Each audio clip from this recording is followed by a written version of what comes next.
side, for looking at their heroes, walang legitimate tank na nandito, walang big HP hero that can actually tank through all of the criticals naman sa Farsa on the side lanes.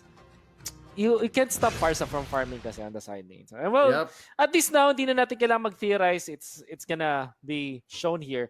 Coco on the Farsa. Yep, exactly as we thought it, no? And again, Wolf, it is mid-Hellcurt. So, tama, kailangan siyang maging alley-oop 1 + 1 = 2 dito. That's right. Arrow into essentially Hajizi seeking on anyone. Alright, so ladies and gentlemen, simulan natin to. BREN Pro versus Smart Omega. This tournament is under the supervision and regulation of the Games and Amusements Board. It's time for Game 1 in this Grand Finals rematch. Wolf, laning-wise, nothing too weird here, no? It's just basic 1-3-1. Yep. Masabi ko nga lang para sa BREN Pro, pinilagay nila yung sarili nila para manalo sa lahat ng lanes. At bakit natin sinabi yun? Itong si Coco nilagay nila sa gold lane. This means na matataas ang farm ni Coco. Not only that, binibigyan niya rin ng magandang matchup si Coco dun sa may bottom lane kasi si Bruno versus Tams, sabihin na natin baka mahirapan ng kaunti ng Tams. Pero si Farsa against Bruno, Farsa can just bully the Bruno out like what he's doing right now. Tapos sa may top lane naman, Tams versus Uranus, which is heavily Tams favorite. Kahit pa ako ay isang Uranus main. Sa meta ngayon, after all of the changes na ginawa sa Uranus, I would say na mas madali ang buhay ni Tams sa may top lane. Yep, I agree. And now look at this. Yelly Haze threatening Carl TZ's orange buff. Oh no, munti ka na mahuli si Yelly Haze. But that is a flicker burned for the side of Omega. So, BREN do best to count on that. Bibilangin nila, okay, 2 minutes, walang flicker si Yelly Haze. Kenji in trouble, Flat TZ looking for a target, and he's going to get it. Hajizi a little late, but will get it nonetheless with an orange buff. That's going to be 1-for-1. Chalk one up to the core of SMO. That's 1-for-1 trade. Wolf, nabanggit mo kanina, Uranus, parang si Uranus ang bagong harit ng Muntan. Ang bagong nilang paboritong i-nerf. Yeah, that's right. And come November 24th, there will be another nerf on the Uranus, so I'm sad. Yep. EJ caught out here. Yelly Haze natamaan na shadow kill. Walang makunat na Hilda sa tatlong membro ng BREN Pro. Now here comes the turnaround from Omega. Tatlo rin kami dito. Toshi with the damage. Down goes EJ. Buo pa rin sila dito. Cartezi running away. Saan siya makapunta? Looking for a quad shadow teleport. No, doesn't need it. Coco from the bushes, nag-aantay kung kailangan niya magpasabog, and that's going to be safe. Disengage 2-for-2 currently na mga Omega ng 200 gold dito. Flat easy going to secure it. Nako, isa pa nata. Round 2, Kenji knows better. Yeah. And now meron ng ultimate si Uranus, but that doesn't mean na safe siya against Tams. Tams, clear out the waves, tas kung ng jungle sa may mid, Yelly Haze is down once again. We don't want this to happen to a Hilda. No. Oh my goodness, the Lina is gonna be bursted down. That's the power of the Busa. May maiwan dyan na mag-isa. They're gonna melt. And this is gonna open up quite a bit for BREN Pro, no? Nanakawan nila ng purple dito si Hajizi. And then the rest of the map just follows through. It's Cartezi with double buffs. Now, already turtle up here. Wolf, are we seeing, let's note here, are we seeing possibly Cartezi not being as comfortable on this support role? Because Coco in trouble now, Cartezi bumabawi. Yelly Haze, 1+1 = 2. Yan ang ating kailangan padinin. Omega, they will win these skirmishes, but BREN Pro, 5v5 silang labang. Yeah, I think that I'll agree with you. Baka nga si Cartezi ay, parang this is unfamiliar play for him. Hindi natin magaling siya player, pero hindi ka ganun kabilis mag-switch. Ay, even Haze, baka nga medyo nakalimutan niya na maglaro bilang tank, diba? Parang it's been a long time nung last time na nag-tank siya. Was good at it. He was a god at it. Pero kasi if you've been playing for a different role na medyo mages nga, diba? It will be totally different. But we'll see. We'll see. Oh, here we go. Shadow kill pulled in by Cartezi. Quad shadow out. EJ and Coco seeing if they can force another one, and that's going to be disengaged. Nakaisa. Omega taking one at a time. Kenji up top, losing this fight to Flat TZ. And I think, Wolf, correct me if I'm wrong, what Flat TZ is doing here, ito yung isolation play, no? Talagang kinukulong niya lang si Kenji. That's right. And bukod dyan, si Kenji ay nakakakuha lang nung mismong lane, not the actual jungle. Because if you notice, the Thams actually just, flash farms, fast clear lang dun sa wave. Tapos kuha siya ng crab, kuha siya nung I forgot what it's called, the goblin. Basta yung long range dun sa may green side, and then the crammer, and also the crab. It can also transfer to other parts of the lane, which, you know, increases the deficit of gold between these two players, yung Thumbs and yung Uranus. I think that's scary. This is why I was kind of adamant when I'm saying kanina na Thumbs wins the matchup against Uranus. Even when Uranus is one of the strongest heroes out there, sasabihin ko na mas okay, mas Thumbs over Uranus tayo sa ngayon. Imagine this, if FlapTZ keeps on doing this until the 8-minute mark, tapos nagkaroon ng big clash na around the third turtle, it's gonna be really difficult para sa Smart Omega na kontrolin si FlapTZ. Yep, and back to the action, ladies and gentlemen. Still, papansin ninyo sa minimap, you can expect this to happen up at least until mid-game. So ito ang talagang plano ng BREN Pro. And I always note that FlapTZ is a player better when joining team fights. So it's nice to see some versatility from him here. Na sinasabi ni Daki, Flap, ikulong mo lang yan. Now, look at this, BREN Pro threatening mid lane. May sagot ba dito ang Omega? Naghahanap sila. Looking for a good arrow here. There's the feather there strike by Coco. EJ onto Yelly Hayes. Kenji gonna back out. Consecration already used up. Naka-cooldown and they're gonna disengage. Good defense by Omega. But still, we saw there kalahati lang buhay ng Torres sa mid. BREN Pro ahead here. Although, do note, Omega is farming up just the same, no? Equal across the board. Oh, actually, I'm surprised. This is off of the kills na nakuha din naman ni Yelly Hayes, helping his team out there. Interestingly, parehas ang binibuild up ng dalawa nating carries. HGC wants to go for BOD as well as Carl TZ. And ngayon ay tinamaan ang pana. Oh, okay. It's from EJ. Quick third take in mid, second turtle of the game already up. And again, since mid ang inuna dito ng BREN Pro, it opens up the map. BREN Pro can definitely call these shots here even in Omega's jungle. So, I'm not sure if this is accurate, but already one purple stolen by BREN Pro. That's right. So that leaves Hajizi hungry. Yelly Hayes tinamaan dito ng ejector with the unstoppable force, but he flickers that out and almost close for another. Oh, pasalo ba? No. Safe. One more. EJ with another ejector. Babagsak si Kurt Easy. EJ though might be the trade. That's gonna be a tank for a support. And Coco is still here, raining down the fire. FlapTZ taking the turtle. That's one down. Hajizi taken out by FlapTZ. Susunod na habulin dito si Kenji. FlapTZ with the bite. At naman isang sabog na feathered airstrike. He's gonna disengage and still drop one up. 2-for-1 trade. Plus a turtle. Papasok pa rin dito si FlapTZ. Back out. And next, second tier turret. Tatamaan ng BREN Pro. An early lead for the BREN squad. Looking low, Kenji. Survive ba siya dito? He's gonna back out. FlapTZ, tinatamaan ng Torre. He's gonna survive. FlapTZ, one more. So you're right, Wolf. Ang ginagawa nila dito, sustained ang gusto nilang team fight. No, that's really scary, but do take note, we haven't seen itong si Toshi really get into the fray. At those moments na nagpa-farm lang din siya, slowly inching his way there. I think siya rin pinakamataas ang farm sa Smart Omega side. Ngayon with 4.1k. Now, going for Yelly Hayes is taking them so long. But that's good, I think. This is what Yelly Hayes should be doing, guys. Shades of Baksha Anon, no? Hold up. Nahuli siya dito. Yelly Hayes targeted with the ejector and the shadow kill. Naunahan. There's one kill one more time for BREN Pro. Pero airstrike sa ilalim ng Torre. Kurt TZ taken out. Giving the kill over to Carl TZ. And FlapTZ, mababawian ba dito? Kenji misses the second Ionic Edge. Pero may bawi. Split push ang plano ng Omega dito. I think they understand that they can't take these head-on fights anymore. Iba yung knowledge talaga na BREN Pro. FlapTZ surviving up top lane while Few facilitating for a kill into the bottom. Almost getting away in the middle pero mapapunish pa rin na isang Uranus.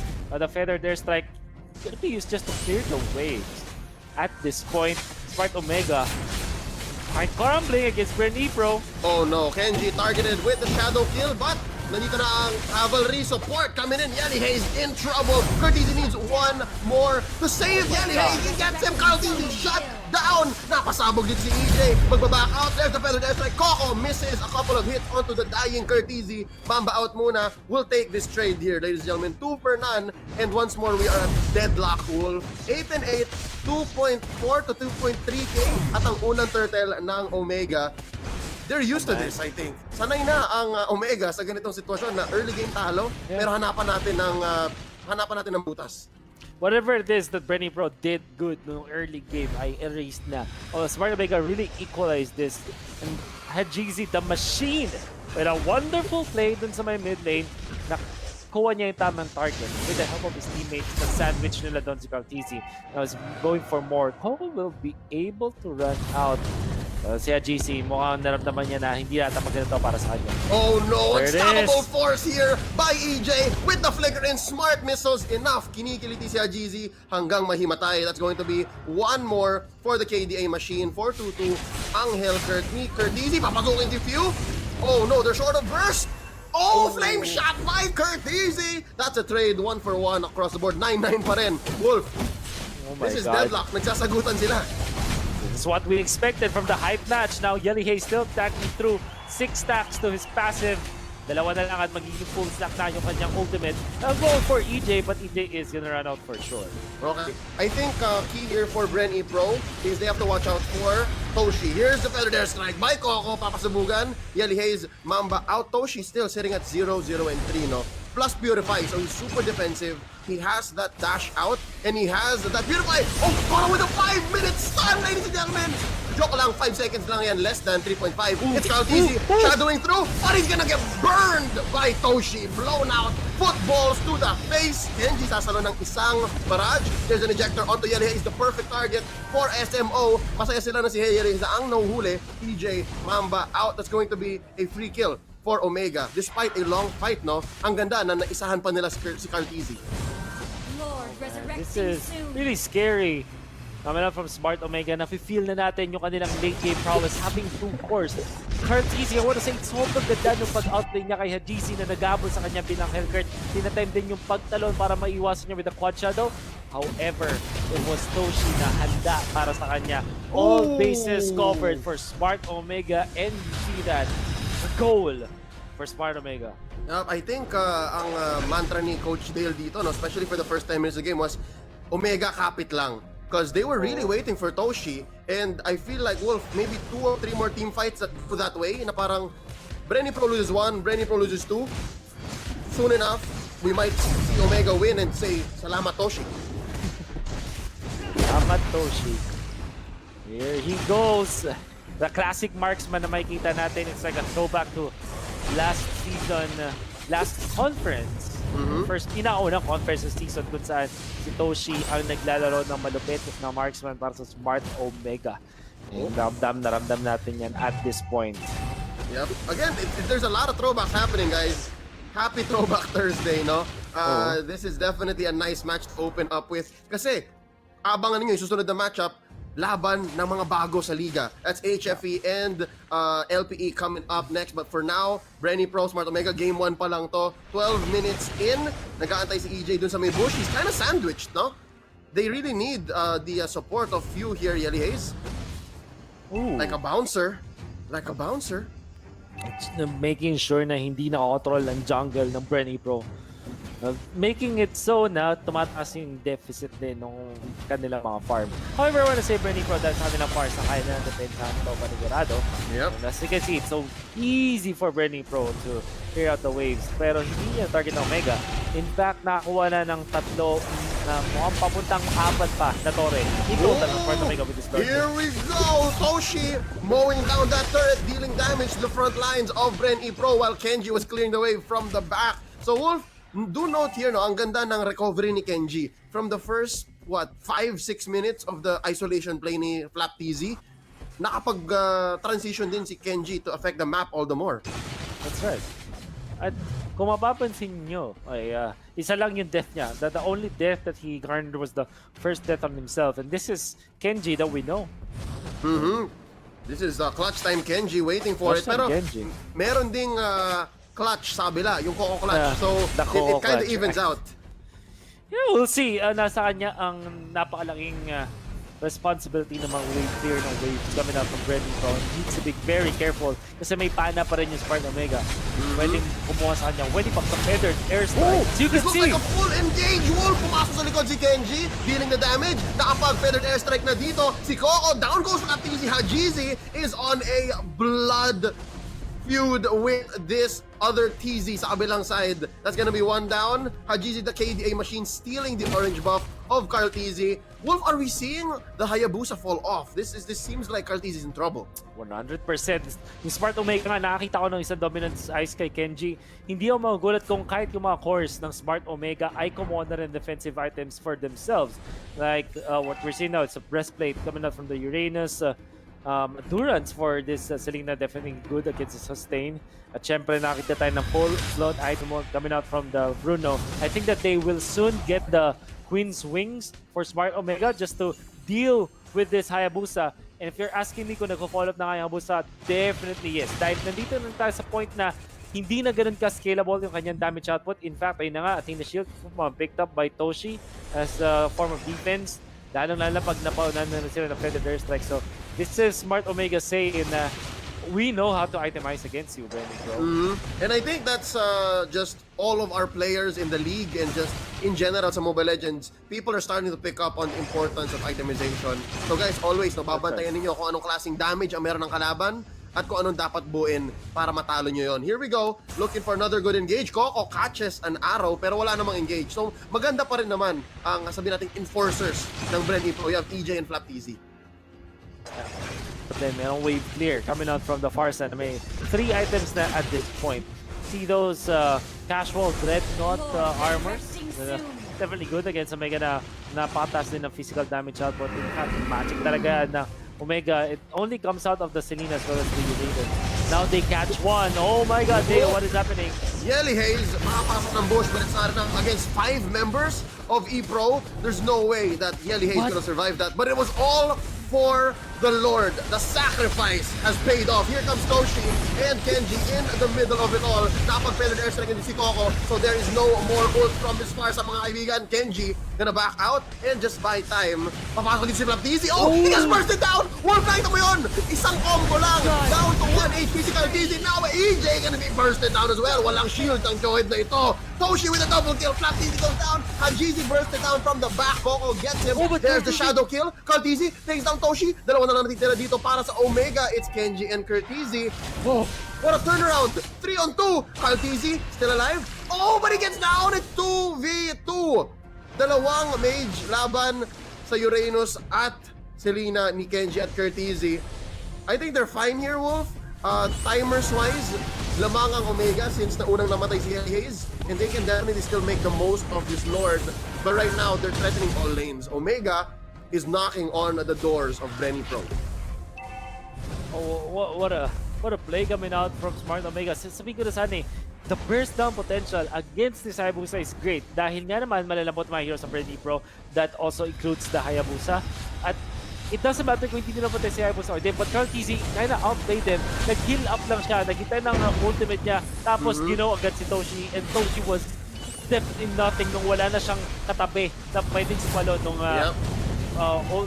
the shadow kill coming up from the Hayabusa. Yep, definitely a win for BREN Pro in the long haul. Pero nakapag-recover pa rin ang Omega dito. Nabutas na ang top lane. And there's a small wave pushing through mid. Ngayon, bottom lane, Curtizi clearing it up against Flap TZ. Yan ang kulang sa isang Selena, no? Wala siyang wave play. But hold this. Kenji, medyo bursted down by Carl TZ.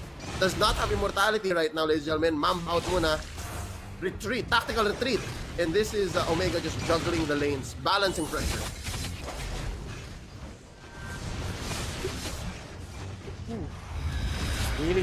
Really close and intense para sa pares sa team natin, Leo. We know that both of these teams are really good at this game. Iba yung understanding nila. You can see, nag-uutakan din sila eh. Even Carl TZ tries to outwit Smart Omega. Smart Omega also trying to outwit Carl TZ in a way na nagko-combo sila. This dance ng BREN from Smart Omega, this is so fun to watch, man. Yep. Again, Omega, they definitely have a chokehold onto ePro, no? Linilinis nila yung jungle, pinapressure nila yung lanes, but ePro knows how to dance this dance. BREN Pro understands, kahit sakali nyo kami, makakahinga kami. We figured it out. Tinuruan kami ng sensei namin. Sensei Ducky. Sensei Ducky says, cap lang, we'll find a window, we'll figure this out. And right now, it feels like it's a chess game now. Look at this. There's a fight down bottom. Wolf, medyo mainit to. Yelly Hayes gonna back out, finding where they can engage. A stun onto EJ. Okay, interesting. Omega just has the range advantage at this point, even if there is the feathered airstrike. This is a combination ng kanilang mga single target range attacks din coming out. But the wave clear, I would say, is there. Oh, look at this. Kenji trying to go for what we call the freezing of the lanes para ma-force out na lumabas ang ibang mga members ng BREN Pro. That's what they're trying to do. Minsan maganda na i-shove mo lahat ng waves, but sometimes you can also freeze the side dates para bukod sa sabay-sabay lalabas yung mga creeps or mga minions from other parts of the map. You can also force your opponents to get out of their base. Ooh, hold up. Another failed engage here. A false skirmish brought in by BREN Pro. Yelly Hayes. Wolf, ito yung favorite ni Yelly Hayes. Hindi niya kayang gawin to as a support Pero as a tank, naibabalik niya yung mga dati yung ginagawa. This is the half amazing Yelly Hayes form that we know. Plus, directag niya na uli yung Yelly. Dati Hayes lang, diba? So, he's really back. Now, third Lord. Okay. Reset here. Yep, it's a full reset. Naramdaman na Omega na okay. There is definitely a chance for E-Pro here to steal. So they are gonna disengage. Oh, EJ taken out by Toshi. What a burst. Flap TZ in the middle of two members here. Up top, it's View taken out by Hajizi. The KDA machine definitely churning out his byproduct. And now Kenji looking for a target. Ionic edges, some stacks onto Carl TZ. Flicker out, shadow through. Toshi the target. Sumalo ng apat na slash dito ni Carl TZ with a sticker. But the boy wonder will not survive. Hajizi taking out his rival. Sabi ni Hajizi, ako ngayon ang bida. And that's going to be 3-4-1. And now, Omega returns back into the Lord with very little chance of contest for Ito. Oh, very little indeed. Curtisi, very good at taking down Hajizi. Ano masasabi ko alam niya yung kanyang trabaho. He needs to be the one to take down si Toshi. Toshi is trying to outwit him almost every time. Pinatry niya kutakan, but Curtisi, just a man of 1,000 moves, so we can say. Hindi ko alam kung paano pa siya nakakuha ng kills, ng shadow kill usage on Toshi almost all the time. But the problem is, they're waiting for the right moment. Hinintay nila mag-response si Toshi perhaps, or maybe someone reaction, kaya naman dinilay nila. Then again, what he can only do is to burst down one. After niya gamitin yung kanyang shadow kill doon kay Toshi, wala na siyang getaway na move. That's why he was always punished by Smart Omega afterwards.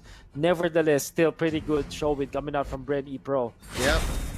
I think this is just the right usage of your lineup, no? At this point, naiintindihan ni Carl TZ and the rest of the team, naiintindihan nila na Carl TZ cannot be the end-all be-all assassin as he should have been in the first 15 minutes. Ngayon, we're going into ultra-late game. Parang role player na lang siya. Toshi, kung mapatay mo si Toshi, just that's good. Kung mapatay mo pa si Curtizi, yes. But from now on, let's focus on just surviving, alright? Let's find a way for Omega to be vulnerable. Now, once more, they're threatening mid lane. Oh, there's the Dark Knight falls! Flap TZ goes down! Hajizi is going ham, ladies and gentlemen. Back out muna siya dito, buying some time. There is the unstoppable force onto Curtizi, but it's not enough. Better airstrike by Coco here. This is damage control by BREN Pro. Omega takes out the tank. EJ is going to go down, and there's a shadow kill. Hitting the wrong targets. They're all too chunky. Wolf, this is going to be game number 1. Going over to Smart Omega. What a perfect clash